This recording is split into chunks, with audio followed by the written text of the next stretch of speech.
Bonjour à tous et bienvenue. Mon nom est Morgane Pellet. Je travaille chez Frello dans l'équipe de conception pédagogique et je vais vous présenter dans cet atelier les outils que Frello a développés en partenariat avec Pôle emploi à destination des conseillers Pôle emploi pour mieux accompagner les demandeurs d'emploi qu'ils reçoivent.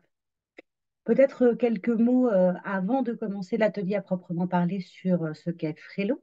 Donc Frello, nous sommes une start-up sociale et solidaire. Nous sommes un outil numérique à l'origine à destination des organismes de formation qui forment principalement des personnes, des réfugiés migrants dans leur apprentissage du français. Depuis quelques temps, nous proposons également des contenus à destination des personnes francophones natives, donc qui ont le français pour langue maternelle, mais qui ont des besoins de remise à niveau dans les compétences de base. Nous sommes un outil numérique d'enseignement et d'apprentissage, donc nous sommes vraiment à disposition des formateurs pour accompagner leurs apprenants. Nous ne sommes pas un outil d'apprentissage en autonomie, et nous proposons donc principalement des contenus qui sont dédiés à l'insertion professionnelle par la langue. La constatation, le début de la collaboration entre Frello et Pôle emploi est venu d'un postulat.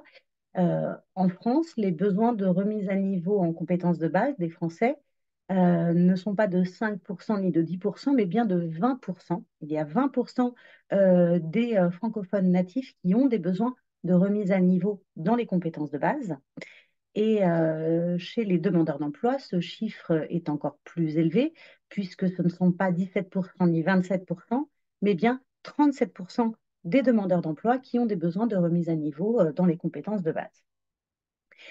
À partir de ce postulat, Frello a donc travaillé en collaboration avec Pôle emploi pour créer des outils qui sont à destination des conseillers Pôle emploi qui vont vous permettre de mieux identifier les différents profils de demandeurs d'emploi que vous accueillez et de pouvoir mieux les orienter euh, grâce à l'identification de leurs besoins précis.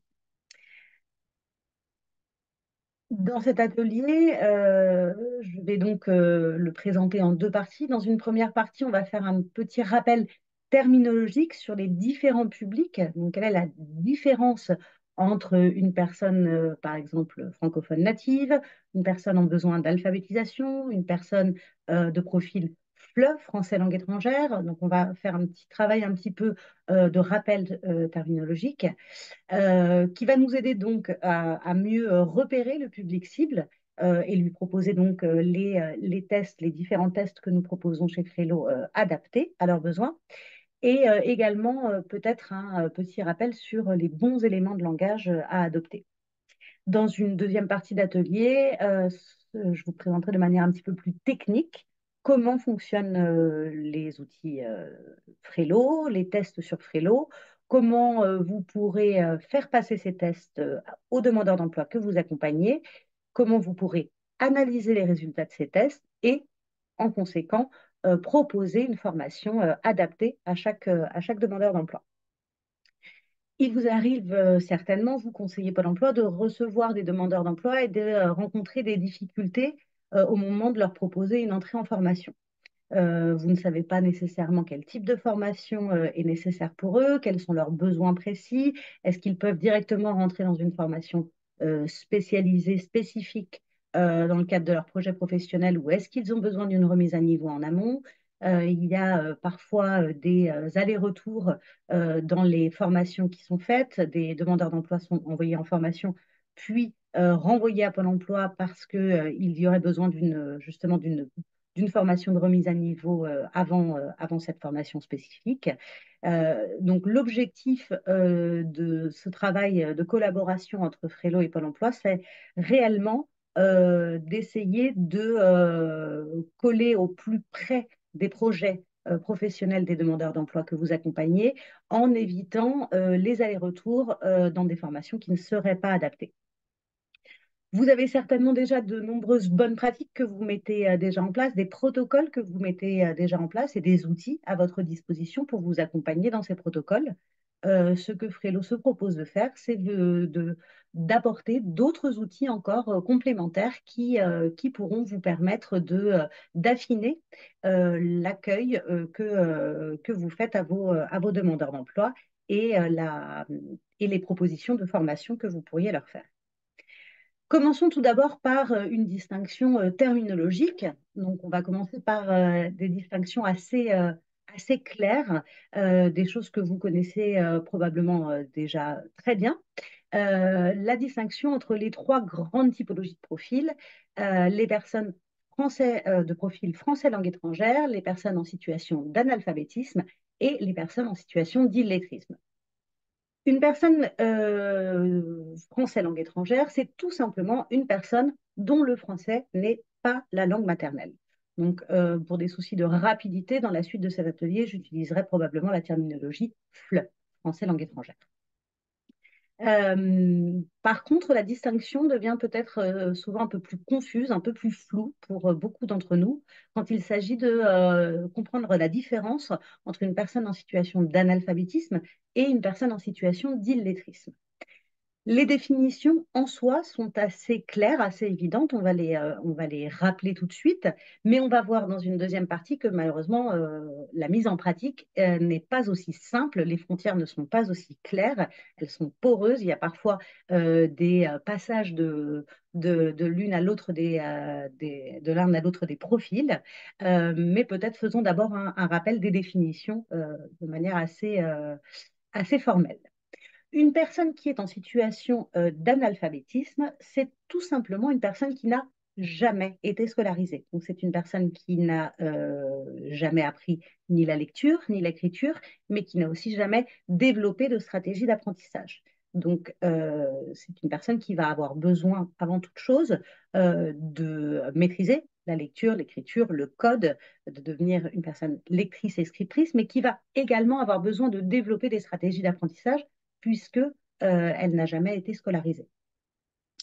À l'inverse, une personne en situation d'illettrisme, c'est une personne qui a été scolarisée à un moment de sa vie, peut-être de manière lacunaire, peut-être que sa scolarité s'est arrêtée assez tôt, peut-être que la scolarité a été longue mais un peu fastidieuse, mais en tout cas, cette personne, malgré le fait qu'elle a été scolarisée, elle présente des lacunes importantes dans les compétences de base. Donc, ce qu'on appelle compétences de base, ça va être la lecture et l'écriture, mais aussi les savoirs de base, les mathématiques, le savoir-être ou même encore le numérique. Aujourd'hui, le numérique est un savoir de base. Ces lacunes étant suffisamment importantes pour présenter un véritable frein à l'insertion et à l'évolution professionnelle.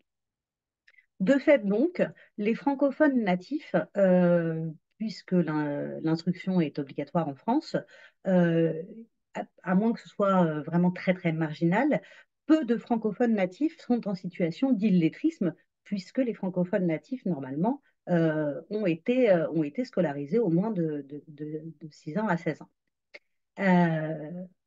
De fait, on va voir dans un tout petit instant que les distinctions peuvent être encore bien plus complexes selon les profils des personnes que vous accueillez. La première chose, donc, ça va être pour vous, conseiller Pôle emploi, d'essayer en amont d'identifier le profil générique, on va dire, du demandeur d'emploi que vous avez en face de vous. Ce que vous voyez à l'écran, c'est un arbre décisionnel que vous pouvez mettre en place et qui va vous permettre un petit peu de mieux catégoriser, même si, encore une fois, et on va le voir dans un tout petit instant, ça n'est jamais aussi simple que ça. Personne ne rentre jamais parfaitement dans une case et une seule case, mais ça va tout de même vous permettre de mieux identifier la personne que vous avez en face de vous et donc de lui proposer le test parmi les différents tests que nous avons développés chez Frello à votre destination, de lui proposer le test qui est le plus adapté. La première question la première question à poser aux demandeurs d'emploi sera: est-ce que le français est votre langue maternelle? Je passe du côté gauche de l'arbre décisionnel. Si le demandeur d'emploi a le français comme langue maternelle, il relève d'un profil FLM, donc français langue maternelle. Une autre question qu'on peut poser à cette personne, c'est est-ce que vous avez déjà été scolarisé? Si la personne a déjà été scolarisée, vous allez pouvoir lui proposer le test de détection aptitude en communication écrite. C'est un test donc que nous avons développé à destination des francophones natifs et qui va permettre de déceler de potentielles situations d'illettrisme ou alors de potentielles lacunes dans les compétences de base. Si la personne n'a pas été scolarisée, comme je vous le disais précédemment, c'est en général un profil extrêmement marginal. Cependant, chez certaines communautés, comme la communauté des gens du voyage, on va peut-être avoir plus d'individus qui relèvent de ce profil. Vous allez, de la même manière, pouvoir lui proposer le test de détection aptitude en communication écrite, qui, de nouveau, est à destination donc, des francophones natifs. Ça va se complexifier un tout petit peu quand on va passer du côté droit de l'arbre décisionnel. Si le français n'est pas la langue maternelle du demandeur d'emploi que vous accompagnez, alors ce demandeur d'emploi relève d'un profil FLE, donc français langue étrangère. Vous pouvez lui poser ensuite la question, avez-vous déjà été scolarisé? Si la réponse est non, la personne doit donc se former dans une formation alphabétisation. Elle n'a jamais été confrontée à l'apprentissage du code, que ce soit dans sa langue ou dans une langue ayant l'alphabet latin. Elle a donc besoin de suivre une formation en alphabétisation.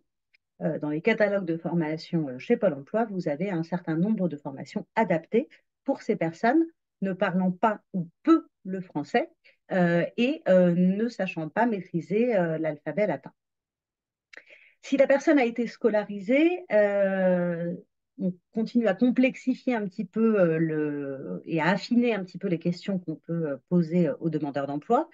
Il va falloir lui demander si elle a été scolarisée dans une langue qui utilise l'alphabet latin ou non.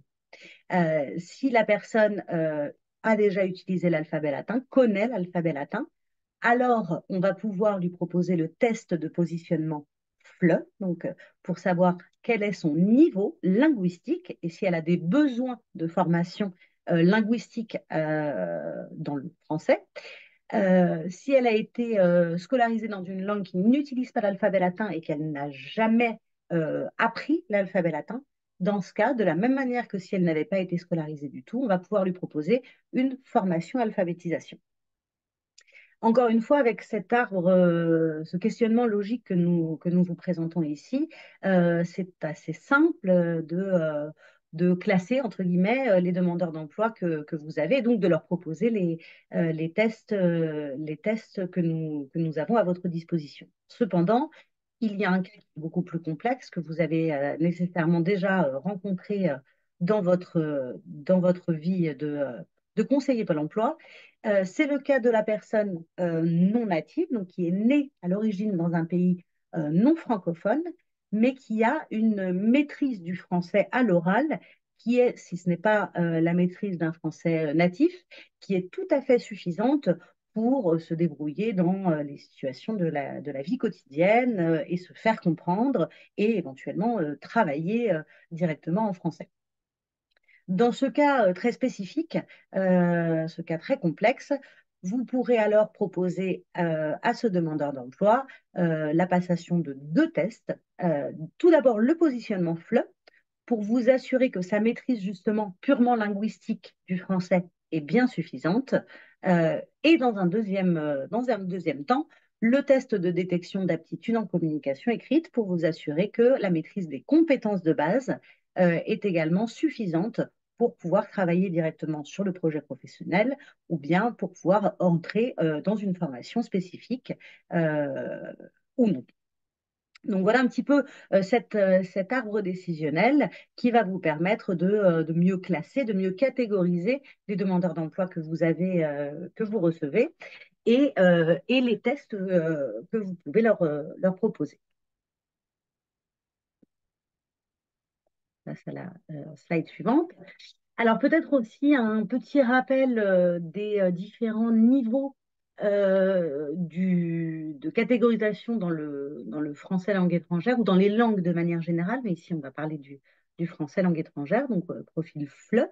il y a un document qui s'appelle le CECR, c'est le cadre européen commun de référence pour l'enseignement des langues. Ce CECR a distingué 6 niveaux de compétences, A1, A2, B1, B2, C1 et C2, qui permettent donc d'attester d'un niveau de maîtrise de la langue. Euh, je vais simplement vous présenter les 3 premiers niveaux ici, puisque les niveaux plus avancés sont des niveaux qui sont des niveaux d'une maîtrise extrêmement élevée et qui ne vont pas donc nous intéresser pour l'atelier d'aujourd'hui. On dit qu'une personne est de niveau A1 en français ou dans une langue de manière générale quand elle a un niveau d'utilisateur très élémentaire, c'est-à-dire qu'en d'autres termes, une personne de niveau A1 va être capable de parler d'elle-même et de son environnement immédiat. Elle va être capable de produire et de comprendre des énoncés très simples, euh, ancrés dans la vie quotidienne et qui viseront à satisfaire des besoins parfaitement concrets. Elle va donc être dans un spectre assez réduit et être capable de communiquer de manière assez réduite. Une personne de niveau A2 est considérée comme utilisateur de la langue de niveau intermédiaire. Elle va pouvoir comprendre des phrases isolées, des expressions qui sont fréquemment utilisées dans des domaines de l'environnement quotidien, mais elle va être capable d'élargir un peu son spectre et en d'autres termes, elle va être capable de parler et de comprendre ce qui réfère à elle et à son environnement tout à fait immédiat, sa famille, son travail, les moyens de transport, etc., etc. Enfin, une personne de niveau B1 est une personne qui sera capable de se débrouiller dans toutes les situations de la vie quotidienne dans un pays, dans une langue donnée. On parle du niveau B1 comme le niveau seuil, c'est-à-dire qu'à partir du moment où une personne franchit le seuil du B1, alors elle est autonome dans la langue.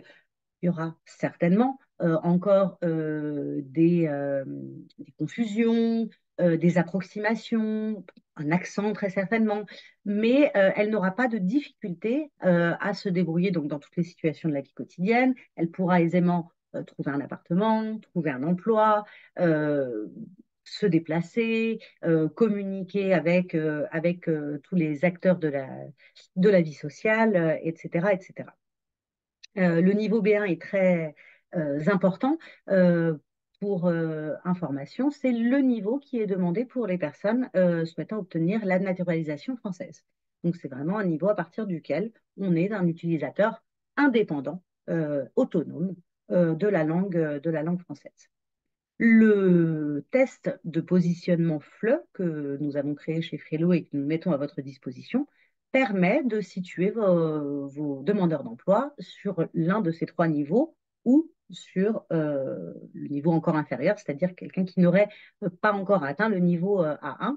Et c'est grâce aux résultats de ce test que vous saurez si une formation linguistique est nécessaire pour vos demandeurs d'emploi. Les ressources que nous mettons à votre disposition, elles sont diverses et variées. Je vais vous les présenter maintenant.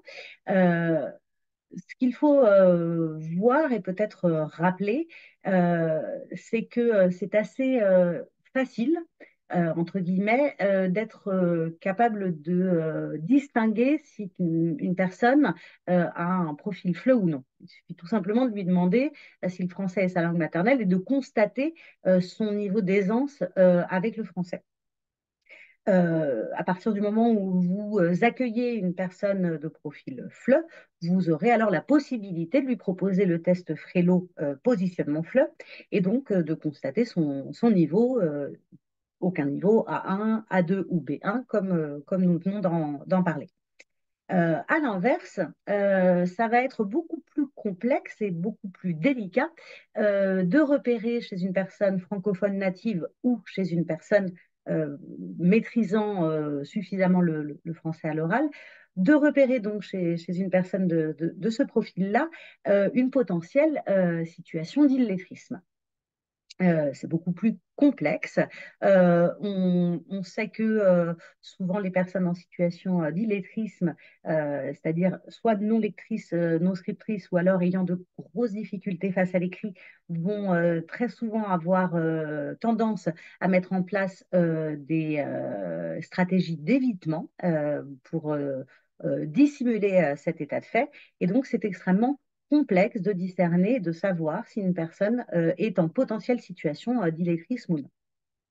Euh, en discutant avec les nombreux conseillers Pôle emploi qui ont participé à la création des tests et des outils que nous mettons à votre disposition, et en faisant des recherches, notamment via l'ANLCI, l'Agence nationale de lutte contre l'illettrisme, nous avons pu élaborer une liste d'un certain nombre d'indices qui peuvent vous permettre non pas d'affirmer qu'une personne est en situation d'illettrisme ou non, mais d'avoir une suspicion, d'éveiller une suspicion de potentielle situation d'illettrisme.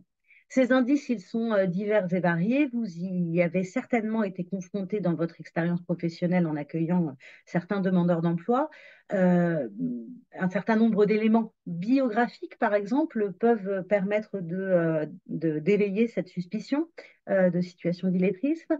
Je donne l'exemple de personnes ayant interrompu leur scolarité extrêmement tôt, de personnes ayant redoublé à de nombreuses reprises, etc., etc. On va aussi souvent avoir chez les personnes en situation d'illettrisme une confusion dans le repérage spatio-temporel. Donc, c'est des personnes, par exemple, qui vont arriver soit très en avance au rendez-vous, soit au contraire très en retard.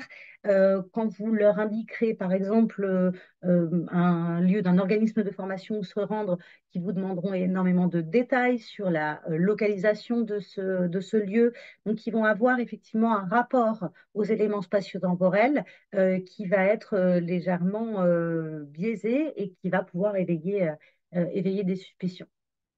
On remarque aussi très régulièrement que les personnes en situation d'illettrisme ont une attitude d'évitement, de rejet face à l'écrit.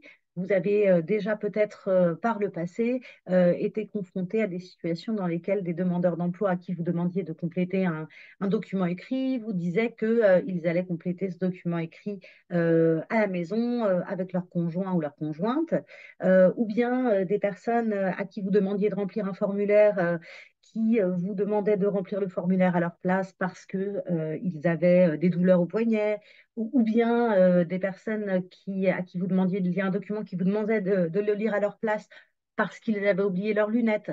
Donc on voit il y a assez régulièrement des attitudes un petit peu de rejet face à l'écrit qui peuvent, et encore une fois, je vais vraiment insister sur le fait que ce n'est pas du tout de cette manière qu'on va identifier formellement une situation d'illettrisme, mais qui peuvent apporter des pierres à cet édifice de suspicion de situation d'illettrisme.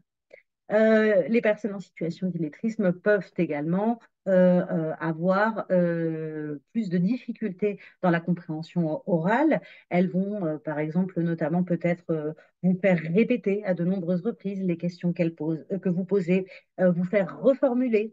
Quand vous leur posez des questions, peut-être qu'elles répondent de manière parcellaire ou un petit peu à côté.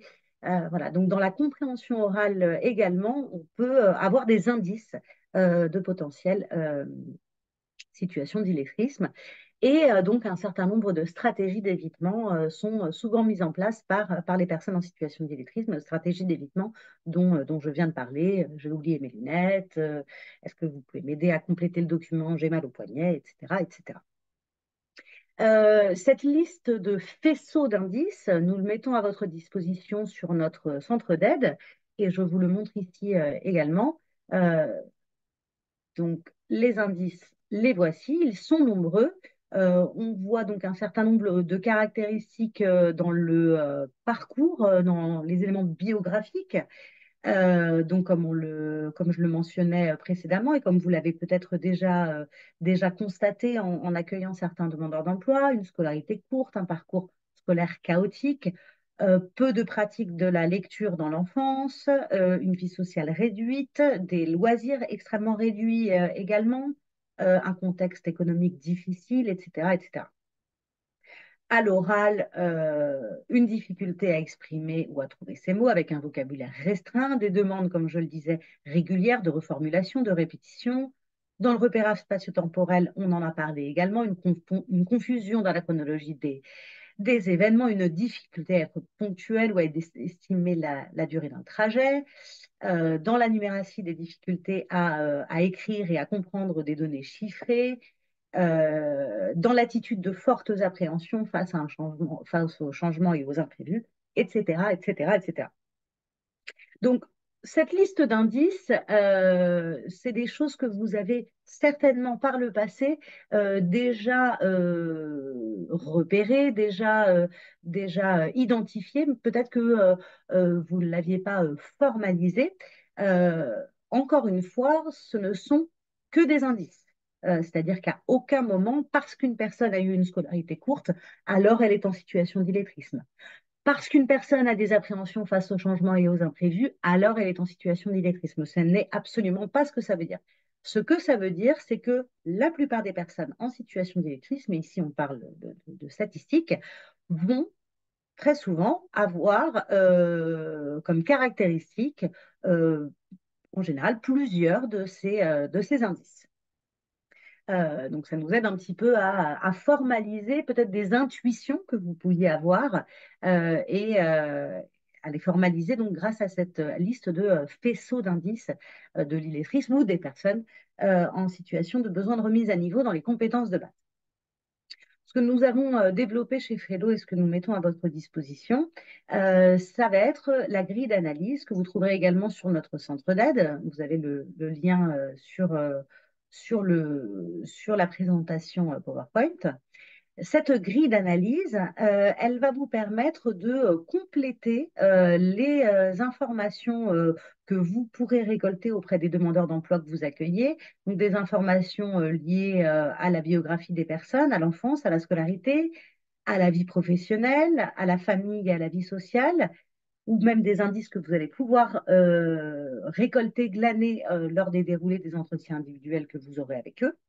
Et en complétant cette grille, vous allez pouvoir obtenir un résultat chiffré euh, et vous avez la possibilité d'analyser ce résultat chiffré comme vous le voyez ici. Si la personne que vous avez reçue dans l'entretien obtient dans cette grille entre 20 et 30 points, alors il y a de très fortes possibilités pour qu'elle soit en situation d'illettrisme. J'insiste, je sais que je le répète régulièrement, ne veut pas dire qu'elle l'est, mais il y a quand même de grandes chances qu'elle le soit. Et à ce type de personne-là, vous pouvez alors lui proposer de passer le test d'aptitude en communication écrite, test qui va vous permettre soit de confirmer, soit d'infirmer votre hypothèse selon laquelle cette personne est en situation d'illettrisme. Si la personne obtient entre 5 et 20 points, elle est pour une suspicion d'illettrisme un peu moins importante que entre 20 et 30 points. Vous pourriez également lui proposer la passation du test. Cependant, si une personne a moins de 5 points, la situation, elle est dans une situation d'illettrisme extrêmement peu probable. Et alors, il ne sera pas nécessaire de lui proposer la passation du test aptitude en communication écrite.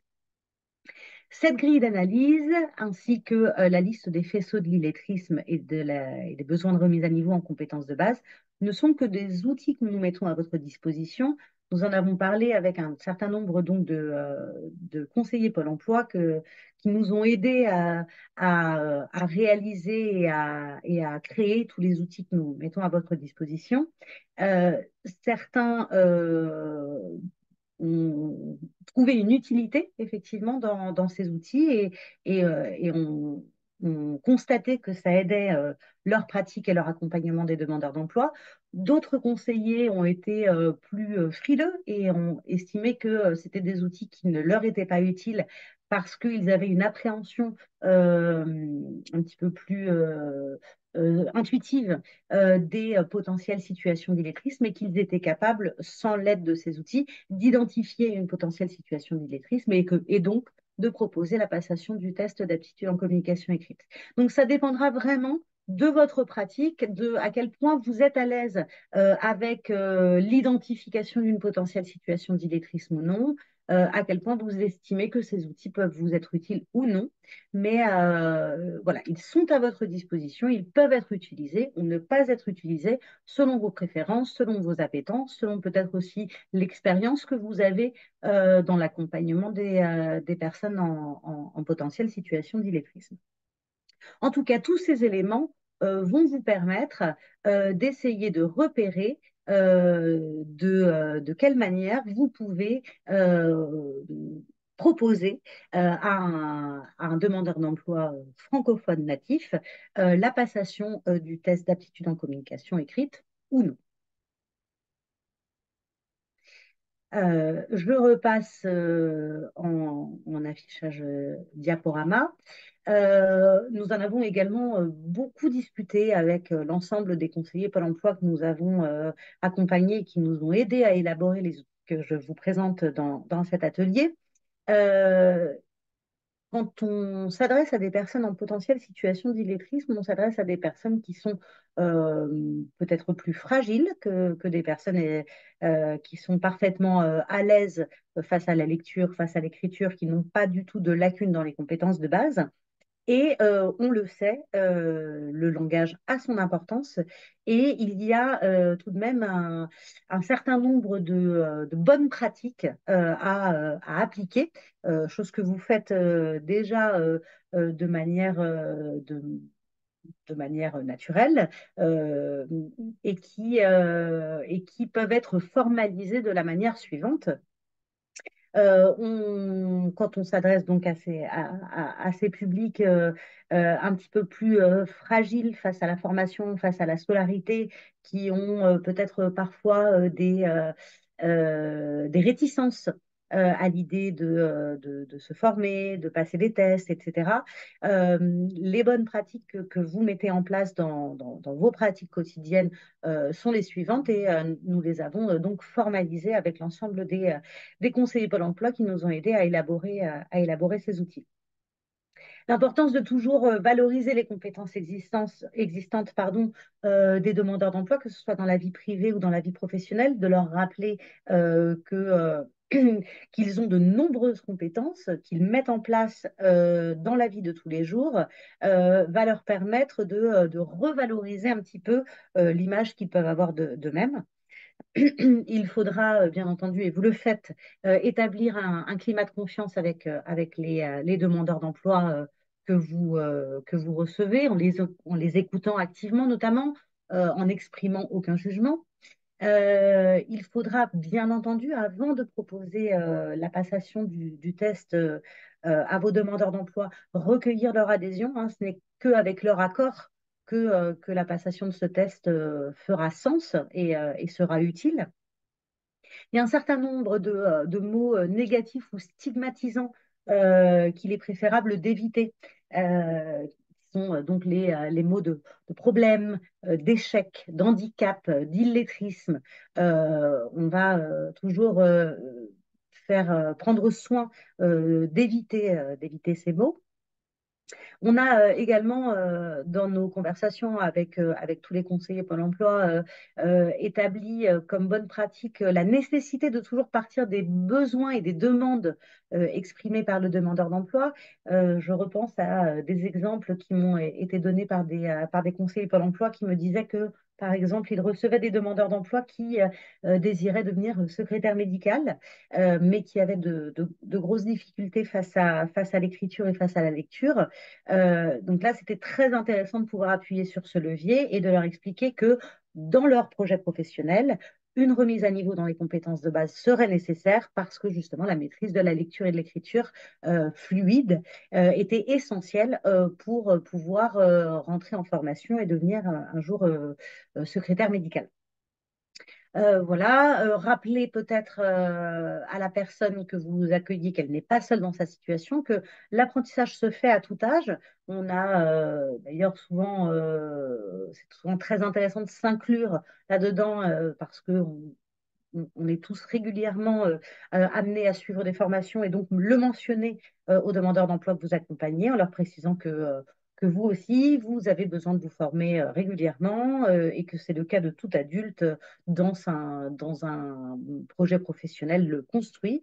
La formation peut se faire à tout âge et que la formation est très différente de l'école parce que on remarque assez souvent chez les personnes en situation d'illettrisme un certain traumatisme face à l'école, traumatisme qui les empêche parfois de considérer même l'idée d'une formation parce que ça leur rappelle de trop mauvais souvenirs et peut-être leur rappeler que donc la formation n'est pas l'école, qu'elle est adaptée à un public d'adultes ou de jeunes adultes, qu'elle est adaptée aux différents rythmes d'apprentissage et que donc ils n'auront pas se retrouver en situation d'échec comme ils ont pu peut-être se retrouver à l'époque où ils étaient à l'école.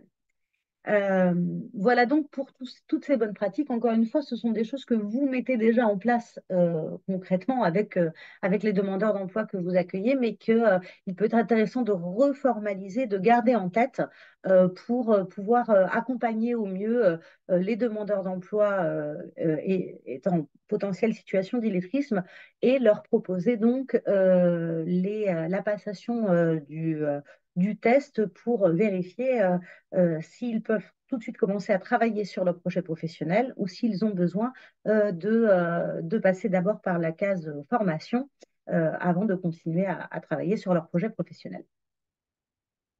En termes d'éléments de langage également, on sait que ce n'est pas toujours simple de proposer à des demandeurs d'emploi de passer un test. Il peut y avoir des blocages de temps en temps de la part de certains d'entre eux. Et donc, avec l'aide de tous les conseillers Pôle emploi qui ont participé à l'élaboration des outils que je vous présente aujourd'hui, nous avons proposé trois grands éléments de langage que vous pourriez utiliser pardon, avec vos demandeurs d'emploi pour leur proposer justement de passer le test. Euh, donc le premier élément de langage, c'est que vous pouvez leur proposer de faire un bilan de leur niveau en français écrit et que ce bilan pourra être valorisé lors des futures demandes de formation ou lors même des candidatures. En parlant de bilan, d'état des lieux, on est moins dans cette logique un peu évaluative du test qui peut bloquer certains demandeurs d'emploi.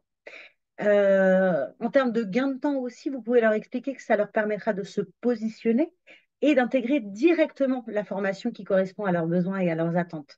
On a eu le retour d'un certain nombre de conseillers Pôle emploi qui nous expliquaient qu'ils travaillaient avec un demandeur d'emploi sur un projet professionnel en particulier, qu'il leur proposait donc d'entrer dans la formation et que malheureusement, l'organisme de formation euh, renvoyait entre guillemets le demandeur d'emploi chez Pôle emploi en expliquant qu'il y avait un besoin de formation en amont sur les compétences de base, sur la lecture, sur l'écriture. Donc il y avait un peu un effet d'aller-retour et donc une perte de temps, que ce soit pour les organismes de formation, pour vous, conseillers, pour les demandeurs d'emploi, qui était déjà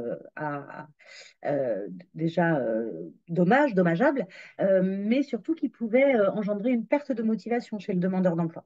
Donc là, effectivement, en termes de gain de temps, vous pouvez expliquer à vos demandeurs d'emploi que ça leur permettra d'aller directement dans la formation qui correspondra à leurs besoins et à leurs attentes.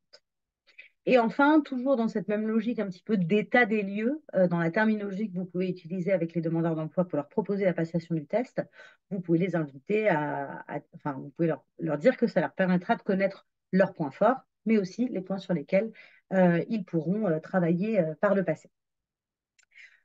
J'en arrive à la fin de cette première partie de présentation. On faisait, comme je vous le signalais, un petit rappel de la terminologie nécessaire, donc la différence entre une personne public français langue étrangère, une personne francophone native, une personne en situation d'illettrisme et une personne en situation d'analphabétisme. De quelle manière vous pouvez, chez un francophone natif, identifier une potentielle situation d'illettrisme, comment vous pouvez, quels indices sont à votre disposition pour asseoir cette suspicion ou non, de quelle manière vous pouvez accueillir et proposer à vos demandeurs d'emploi de passer les tests que Frello met à votre disposition, etc., etc. Tous les éléments que je viens de vous mentionner sont disponibles sur notre centre d'aide et vous pouvez les consulter à tout moment si vous avez le moindre doute. Dans cette deuxième partie d'atelier, je vais maintenant passer à la présentation purement technique des outils, donc des tests que nous avons élaborés, que nous avons mis à votre disposition. Vous montrer comment techniquement vos apprenants vont pouvoir, vos demandeurs d'emploi, excusez-moi, vont pouvoir passer des tests et comment vous pourrez analyser les résultats de ces tests et proposer par la suite des formations qui seront donc adaptées à chacun de vos apprenants. Je vais repasser en partage d'écran. Excusez-moi, je repasse en partage d'écran tout de suite. Et je vais donc arriver ici sur vos accès conseillés que vous avez donc déjà créés par le passé. Vous voyez que vous avez une fonctionnalité qui est la fonctionnalité des évaluations et vous allez avoir donc la possibilité de créer des sessions d'évaluation. Donc ici, tout en haut, à droite, il vous suffira de cliquer sur le bouton Créer une session d'évaluation. Nous avons donc deux tests à votre disposition, comme nous en avons parlé précédemment. Le test de positionnement FLE global, donc je le répète, c'est un test qui va être à destination des personnes dont le français n'est pas la langue maternelle et qui vous permettra donc d'évaluer en amont d'une formation leur niveau. Est-ce qu'ils ont un niveau suffisant ou non pour entrer directement dans la formation professionnalisante qui les intéresse? Sinon, s'ils n'ont pas le niveau suffisant, vers quelle vers quel niveau de formation linguistique vous pouvez les orienter. Donc ça, c'est le premier test que vous avez à votre disposition pour les francophones non natifs. Et le deuxième test, il s'agit du test d'aptitude en communication écrite qui, lui, va donc être à destination des francophones natifs ou des personnes dont la maîtrise du français à l'oral est bonne et qui va vous permettre donc d'infirmer ou de confirmer une potentielle situation d'illettrisme ou une potentielle situation de lacune importante et donc un besoin de remise à niveau dans les compétences de base. Vous voyez que la durée des tests est assez différente. Pour le positionnement FLE global, c'est en moyenne 1 heure de test. Pour le test d'aptitude en communication écrite, on mise sur une moyenne entre 20 à 30 minutes en fonction du niveau de la personne qui présentera le test. Donc, selon les modalités selon lesquelles vous ferez passer ce test à vos demandeurs d'emploi, ça dépend des agences Pôle emploi. Certaines agences Pôle emploi décident de le faire passer en atelier collectif. D'autres agences décident de le faire passer en atelier individuel. S'il s'agit d'ateliers collectifs dans lesquels vous accueillez des demandeurs d'emploi qui sont à la fois profil FLE et profil FLM, français langue maternelle, il vous faudra alors créer 2 sessions d'évaluation, une session positionnement FLE global, donc pour les francophones non natifs, ou plutôt pour les non francophones, pardon, et une session d'évaluation aptitude en communication écrite pour les francophones natifs et donc pour aller constater les éventuels besoins de remise à niveau en compétences de base. Je vais ici vous montrer, puisque techniquement, ça marche exactement de la même manière hein, pour les deux. Donc, par défaut, je vais vous montrer comment on crée une session d'évaluation d'aptitude en communication écrite, mais c'est exactement la même logique techniquement pour la création d'une session de positionnement FLE global. Donc, une fois que vous avez sélectionné le type d'évaluation que vous souhaitiez créer, vous appuyez, vous cliquez ici sur Continuer. Vous allez pouvoir nommer votre session d'évaluation. Donc, par exemple, vous pouvez la nommer par date. Ça, c'est vraiment au sein de chaque agence pour l'emploi que vous définirez les terminologies, les bonnes pratiques. Donc, ici, je vais la nommer à la date d'aujourd'hui, le 15 décembre 2023. Vous pouvez également lui attribuer une description qui vous permettra un petit peu de vous repérer dans votre cuisine interne au sein de votre agence. Donc, par exemple, la description, ça va être 13 demandeurs d'emploi, euh, voilà, bénéficiaires du RSA. Vous mettez vraiment les informations que vous souhaitez dans la description de votre session d'évaluation. Et vous cliquez ici sur Créer. Une fois que votre session d'évaluation a été créée, vous allez pouvoir ajouter. Alors ici, comme c'est une plateforme, comme je vous le présentais en tout début d'atelier, c'est un outil numérique à l'origine qui est à destination des formateurs et des apprenants dans les organismes de formation. On utilise encore la terminologie ajouter des apprenants, mais comprenez de votre côté ajouter des demandeurs d'emploi. Vous allez cliquer ici sur ce bouton et vous allez pouvoir donc créer des comptes de participants.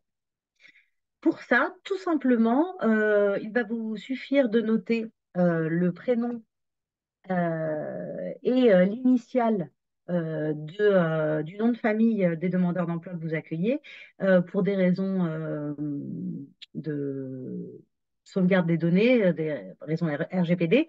Ne notez pas les noms de famille complets des demandeurs d'emploi ou même leurs numéros de demandeurs d'emploi, mais vous y aurez accès après dans l'export des données. Vous allez pouvoir ajouter autant de demandeurs d'emploi, autant d'apprenants dans la terminologie Fredo que vous le souhaitez. Vous pouvez aussi n'en mettre qu'un pour le moment et en ajouter d'autres par la suite. Voilà, à n'importe quel moment, une fois qu'une session d'évaluation a été créée, vous pouvez ajouter ou retirer des apprenants, en d'autres termes, des demandeurs d'emploi. Ici, je vais en ajouter un seul. Voilà. Et dans le suivi de ma session d'évaluation, je vois donc que j'ai une personne qui est inscrite dans cette session d'évaluation. Dans l'avancement, je vois que la personne n'a pas encore commencé son test et que donc, quand je descends ici dans les résultats, je n'ai encore aucun résultat à disposition puisque cette personne n'a pas encore fait son test. Comment ça va se passer concrètement pour faire passer le test à vos demandeurs d'emploi? Vous voyez que en face du prénom et de l'initiale du nom de famille de votre demandeur d'emploi, tout ici, il y a un QR code que l'on peut afficher en cliquant dessus. Un QR code, donc, comme vous le voyez, qui expire dans un certain nombre de temps, mais ne vous inquiétez pas si vous ne l'utilisez pas dans le temps imparti, un autre QR code se générera automatiquement. Aucun souci de ce côté-là. Et il va vous suffire de venir scanner ce QR code à l'aide des tablettes Pôle emploi sur lesquelles l'application Frelo a été installée précédemment. Et automatiquement, à partir de l'instant où le QR code sera scanné, le test commencera et vous pourrez donc laisser la tablette au demandeur d'emploi qui pourra ensuite naviguer sur la tablette et réaliser le test directement via la tablette. Alors peut-être une petite ou plusieurs petites précisions sur des aspects purement techniques. Donc il vous faut nécessairement utiliser les tablettes mises à votre disposition à Pôle emploi, puisque sur ces tablettes sont téléchargées et installées les applications Frelo et les applications actualisées de Frelo. Donc c'est vraiment nécessaire d'utiliser une tablette ou un smartphone qui a l'application Frelo installée dessus. Donc, la raison pour laquelle je vous conseille d'utiliser les tablettes mises à votre disposition chez Pôle emploi. Autre précision, un certain nombre d'activités sont accompagnées de documents audio. documents audio car vos demandeurs d'emploi qui présentent le test sont des personnes qui sont en potentielle situation d'illettrisme. Et donc, afin de ne pas bloquer la compréhension du test pour vos demandeurs d'emploi, nous avons mis l'intégralité des consignes sous format audio pour être certain que l'activité est bien comprise, qu'ils savent ce qu'il y a à faire et qu'ils puissent donc réaliser les activités. Pourquoi je vous précise ça? Parce que il sera donc nécessaire de prévoir une paire d'écouteurs pour chacune des tablettes afin qu'il n'y ait pas de véritable cacophonie dans les salles, surtout si vous faites des ateliers collectifs. Il faudra bien préciser également à vos demandeurs d'emploi que, comme les consignes sont présentées sous format oral, avant de réaliser les activités, il faudra bien qu'ils pensent à faire jouer la consigne pour voir ce qui est attendu d'eux dans l'activité. Voilà donc tout simplement pour l'utilisation technique de nos tests. Donc, comme je vous le disais, si jamais vous avez des ateliers collectifs, vous mettez en place des ateliers collectifs où vous accueillez à la fois des demandeurs d'emploi profil FLE et des demandeurs d'emploi profil français langue maternelle, il vous faudra créer deux sessions distinctes, une session positionnement FLE global et une session aptitude en communication écrite pour les francophones natifs. Vous retrouverez l'ensemble de vos sessions d'évaluation ici. Vous avez l'intégralité des sessions d'évaluation que vous avez réalisées et vous aurez ensuite la possibilité d'aller consulter les résultats de ces tests une fois que les demandeurs d'emploi les auront finalisés. Je vais ici, donc le test que je viens de créer, je ne vais pas le faire, mais je vais vous montrer d'anciennes sessions que j'avais créées par le passé. Vous voyez ici que j'avais créé une session d'évaluation le 12 janvier, que j'avais intitulée la description Atelier remise à niveau. Et que donc, dans cette session, j'ai deux demandeurs d'emploi qui ont commencé le test et deux demandeurs d'emploi qui l'ont terminé. Donc, j'ai la possibilité de voir le suivi de l'avancement de ce test. Et si je descends plus bas, j'ai accès donc aux résultats du test. Et dans les résultats du test, je vois par exemple que donc je n'ai que deux personnes, hein, comme je le signalais tout à l'heure, qui ont finalisé le test d'affaires. Je vois que d'affaires a atteint un niveau de remise à niveau 2 et que donc on me propose de l'orienter vers une formation qualifiante, la recherche d'emploi. En d'autres termes, la personne qui a présenté ce test n'a pas de besoin de remise à niveau dans les compétences de base et peut directement commencer à travailler sur la recherche d'emploi. À l'inverse, Julien, ici, n'a pas acquis le niveau, n'a pas validé le niveau. On me propose donc de l'orienter vers une remise à niveau illettrisme, donc que vous avez dans vos catalogues. Je vais vous présenter dans un tout petit instant les différents résultats et les différentes orientations possibles selon les résultats. Je voudrais simplement vous montrer un petit peu plus en détail ici dans les contenus. Comme vous le voyez, donc je suis dans un positionnement, donc c'est un test d'aptitude en communication écrite. Et comme vous le voyez, il est réparti sur trois niveaux.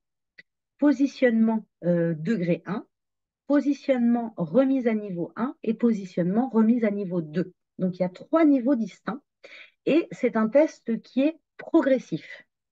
En d'autres termes, je vous montre un petit peu en détail. Ici, ils vont avoir une première question. Vous voyez qu'en tout, ils ont 11 questions ici. Ils vont pouvoir réaliser des questions. Donc, je vous fais jouer par exemple l'audio.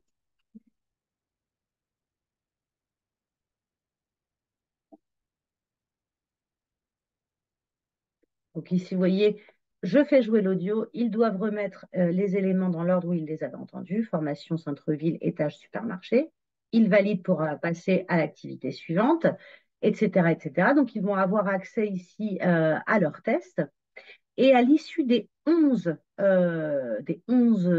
activités, des 11 questions, soit ils ont eu un nombre de bonnes réponses supérieur à 70%, auquel cas ça débloque automatiquement le niveau supérieur et ils sont orientés, donc ils commencent pardon, les activités du niveau positionnement remise à niveau 1.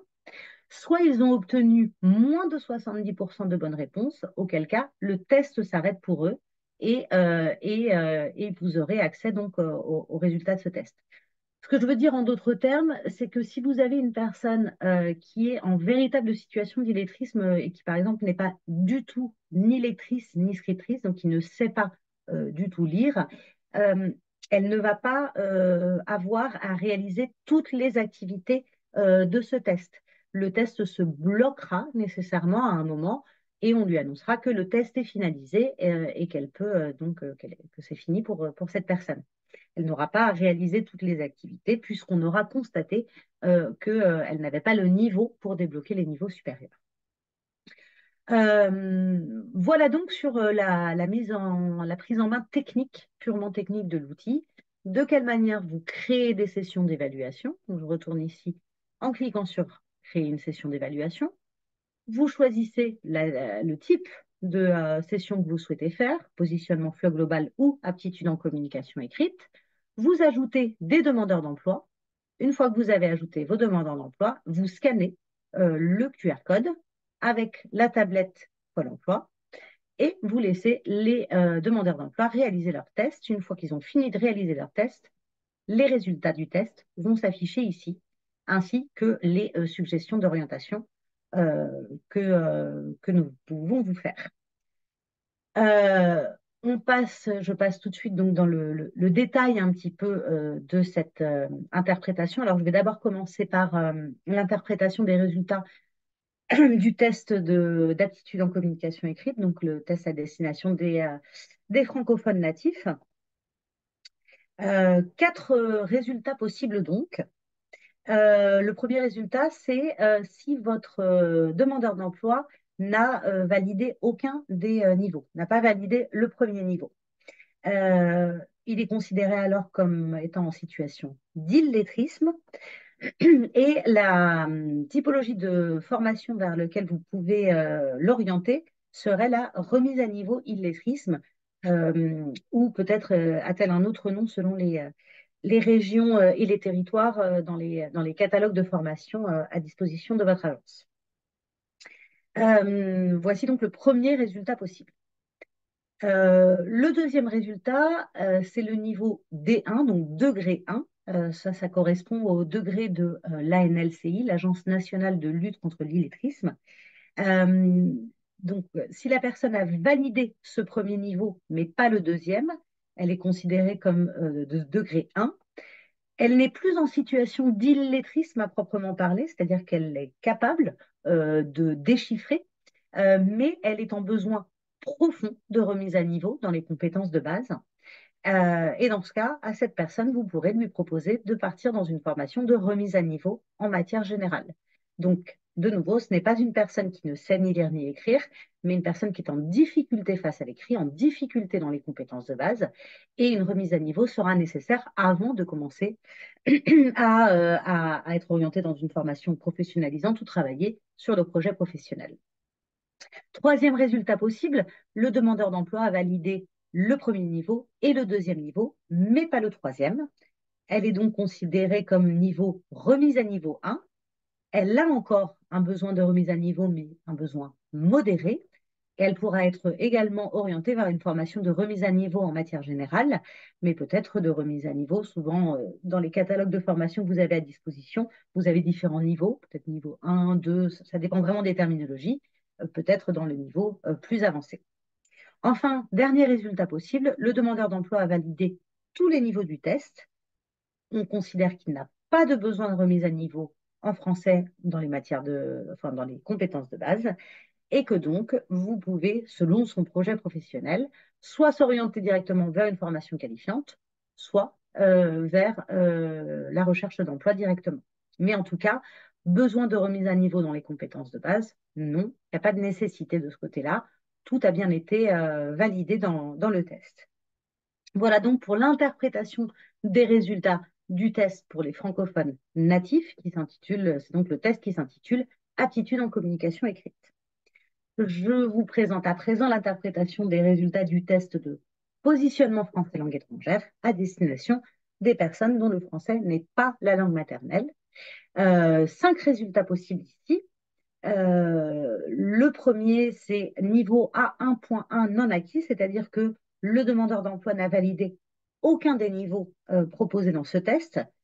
Dans ce cas-là, on estime qu'il a une maîtrise du français qui est inexistante, ou quasi inexistante.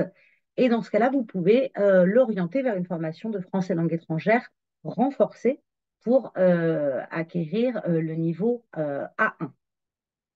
Deuxième résultat possible, il a validé le premier niveau du test, mais pas les suivants.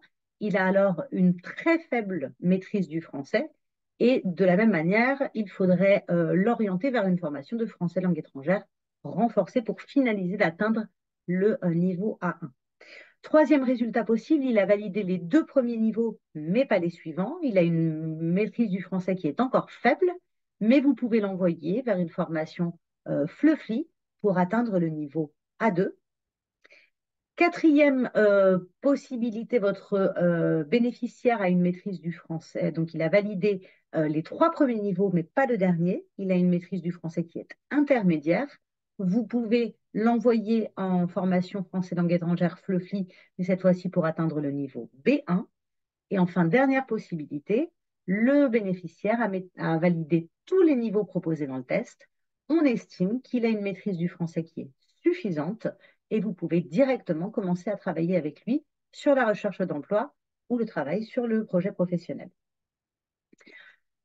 J'ai fini la présentation de cet atelier. Je vous rappelle donc que les objectifs de cet atelier étaient de vous permettre de mieux comprendre en amont des formations quels sont les différents profils que vous pouvez accueillir et donc quels sont les potentiels besoins de formation linguistique dont pourraient avoir besoin les demandeurs d'emploi que vous accompagnez. Comment vous identifiez ces différents publics? Quels tests vous pouvez proposer, tests de positionnement vous pouvez proposer à chacun d'entre eux selon le profil dans lequel duquel il relève? La prise en main technique des outils Frelo que nous avons mis à votre disposition, comment les demandeurs d'emploi pourront passer techniquement ces tests et comment vous pourrez enfin analyser les résultats obtenus au test. Je vous souhaite une bonne prise en main de l'outil, un bon accompagnement de vos classes et une très bonne fin de journée.